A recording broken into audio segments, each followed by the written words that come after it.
Hello, everybody. Hope you're doing good today. It is December the 16th, 2024. As I'm doing this video, I do think what I've got to talk to you about today is timeless whenever you happen to be listening or watching this video.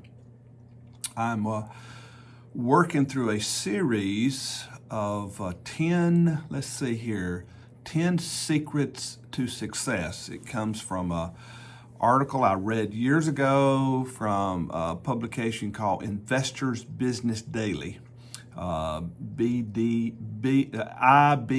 You'll see that abbreviation sometime.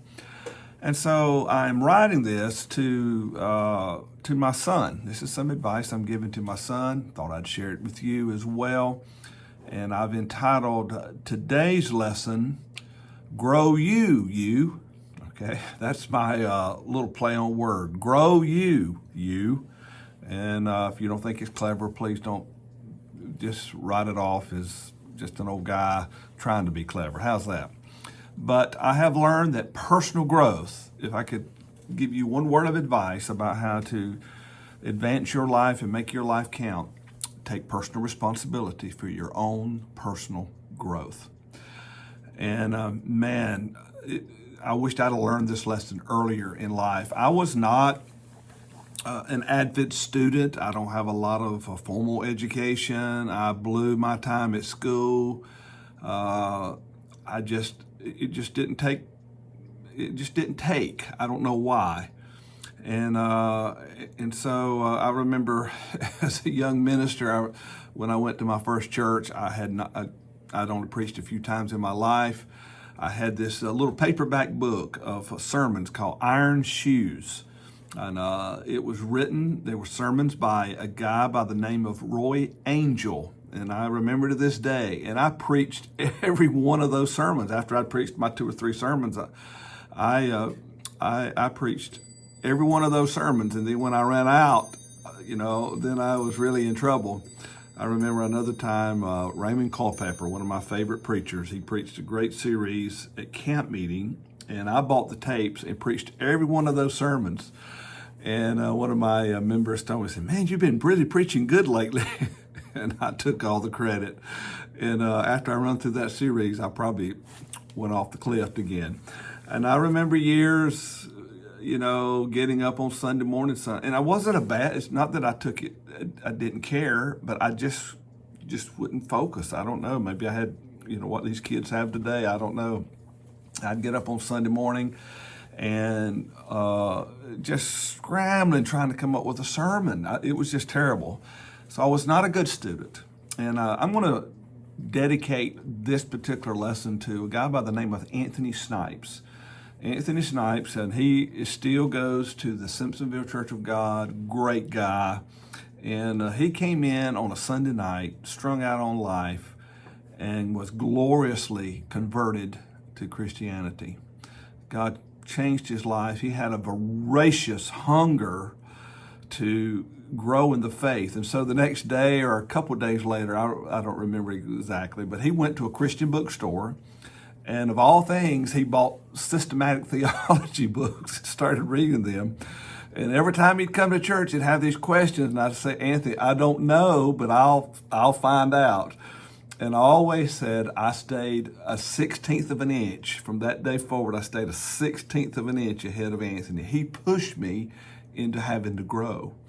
But when I began to discipline myself and when I began to really grow, it stirred up something in my own heart, in my own life, and I became a voracious reader, studier. I remember I did a series on through 1 Samuel. I just said I'm going to pick out a book and I want to learn it. And I preach from it. And I'd come to church just full of information and passion and man, you need to know this. And I know I about kill those people with sometimes I'd get too long.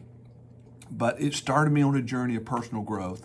And I believe any little success that I've had in my life has been because, and Anthony, I salute you, my friend, it's been because I started on this journey of taking responsibility for personal growth. And so I wrote here a couple things that I wanted my son, just some principles I wanted to share with him, and I'm going to share them with you. The first one is, don't be afraid to learn broadly.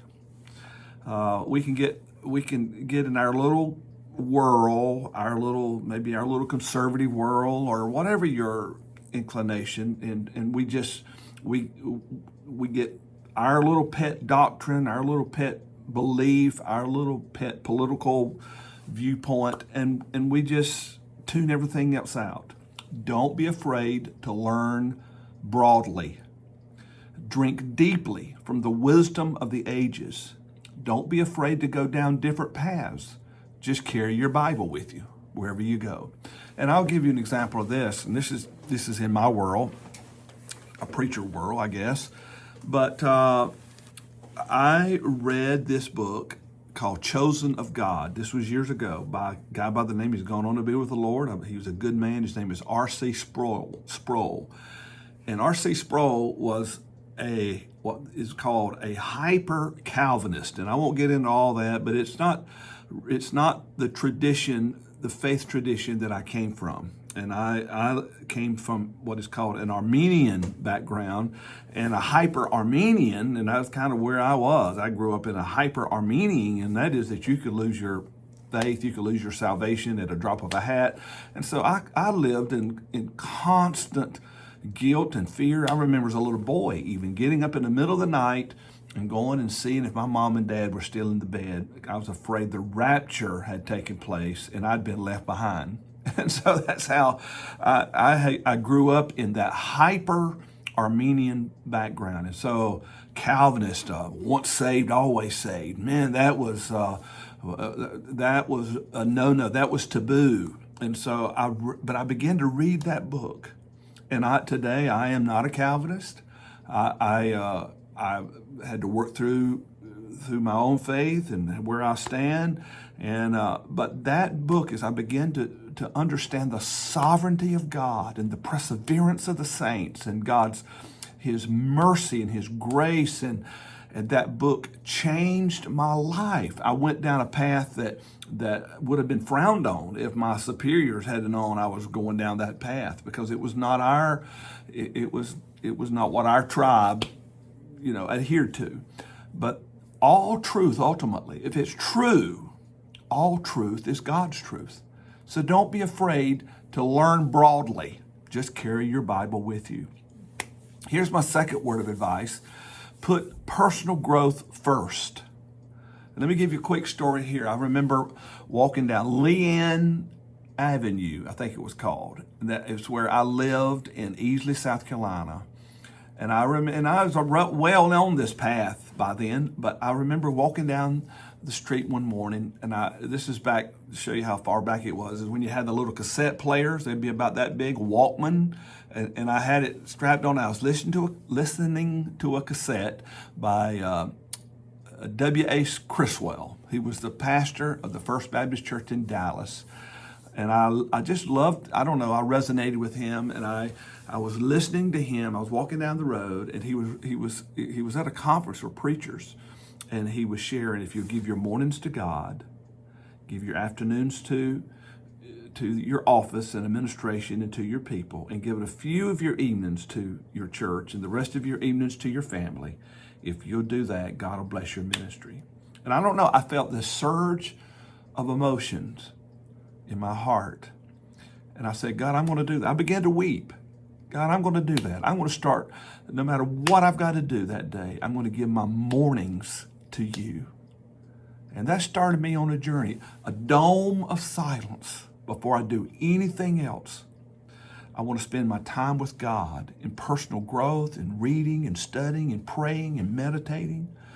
And I know I'm a minister and my schedule may be a little different than yours, but dear one, you've got to carve out that time for personal growth.